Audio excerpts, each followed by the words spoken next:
Welcome to பயோதுளி 10th standard lesson 14. இந்த லெசன்ல நம்ம அடுத்து பார்க்கக்கூடிய இம்பார்ட்டன்ட் டாபிக் இம்பிபிஷன். அது இம்பிபிஷன்ங்கிறது ஒரு சாலிட் மெட்டீரியலை தண்ணிக்குள்ள போடும்போது அந்த சாலிட் மெட்டீரியல் என்ன பண்ணும்னா வாட்டர் அப்சர்வ் பண்ணி சைஸ்ல பெருசாயிடும். ஃபார் எக்ஸாம்பிள் நம்ம பாதாம்லாம் ஊற வைக்கிறோம் இல்லையா, இந்த ட்ரை பாதாம என்ன பண்றோம், தண்ணிக்குள்ள நைட்டு போட்டு சோக் பண்ணி வைக்கும் போது காலைல எழுந்து பார்த்தோம்னா பாதாமோட சைஸ் எப்படி இருக்கும், பெரிய சைஸா இருக்கும்.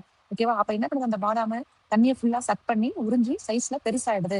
அப்படி விதைகள் தண்ணியில ஊறி சைஸ்ல பெருசானாதான் விதைகளால என்ன பண்ண முடியும், ஜெர்மினேஷன் ஆக முடியும். அப்ப இம்பிபிஷன் ஒரு ப்ராசஸ் இல்லைன்னா விதைகள் எதுவுமே என்ன பண்ணாது, ஜெர்மினேஷனே ஆகாது. Imbibition is the type of diffusion in which solid plant material, ஒரு சாலிடான பிளான்ட் மெட்டீரியல், அதாவது சீட்ஸ் தான் எக்ஸாம்பிள், தண்ணிக்குள்ள போடும்போது என்ன பண்ணும், வாட்டரை அப்சர்வ் பண்ணும். அப்சர்வ் பண்ணி கெட் ஸ்வெல்ட் அப், ஊறி போயிட்டு ஸ்வெல் ஆயிடும். அதாவது விதைகள் குண்டா உப்பிடும்.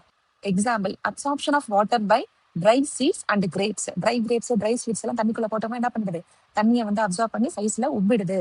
If it were not for imbibition, ஒருவேளை இம்பிபிஷன் நடக்கல அப்படின்னா என்ன ஆகும், seedling would not have been able to emerge out of the soil. ஒருவேளை இந்த இம்பிபிஷன்ங்கிற ப்ராசஸ் நடக்கலைன்னா எந்த விதைகளுமே என்ன பண்ணாது, முளைச்சே வராது, நமக்கு சீட்லிங்ஸே கிடைக்காது.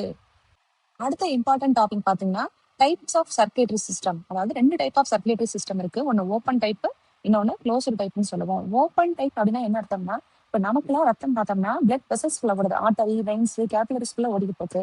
அந்த மாதிரி ஒரு மூடிய அமைப்புகள்ல ஓடிச்சுன்னா அது க்ளோஸ்டு டைப்னு சொல்லுவோம்.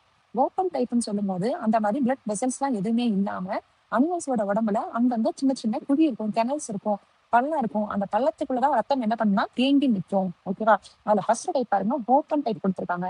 அதுல in open type blood is pumped by heart into blood vessels that open into the blood spaces called sinuses. அதாவது ஹார்ட்ல இருந்து பிளட் பம்ப் ஆயிட்டு பிளட் வெசல்ஸ்க்கு வரும்போது அந்த சைனோசஸ்னா சின்ன சின்ன முடிச்சுகள் இருக்கு, அந்த முடிச்சுகளுக்கு ரத்தம் வருதுங்கிறாங்க. ஆனா அந்த பிளட் வெசல்ஸ்ங்கிறது ட்ரூ பிளட் வெசல்ஸ் கிடையாது. ஓகேவா?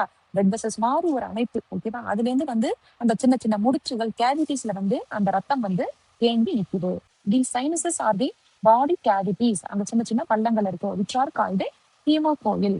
கேபிலரி சிஸ்டம் இஸ் ஆப்சென்ட், அங்க கேபிலரி சிஸ்டம் கிடையாது. இந்த மாதிரி ஓப்பன் டைப் யாருக்கெல்லாம் இருக்கு அப்படின்னா arthropods, molluscs and ascidians. Next one closed type. Closed type example நம்ம தான். In closed type, the blood flows in a complete circuit around the body through the specific blood vessels. Blood vessels வழியா பாடியோட எல்லா இடத்துக்கும் circuit ஆகுது.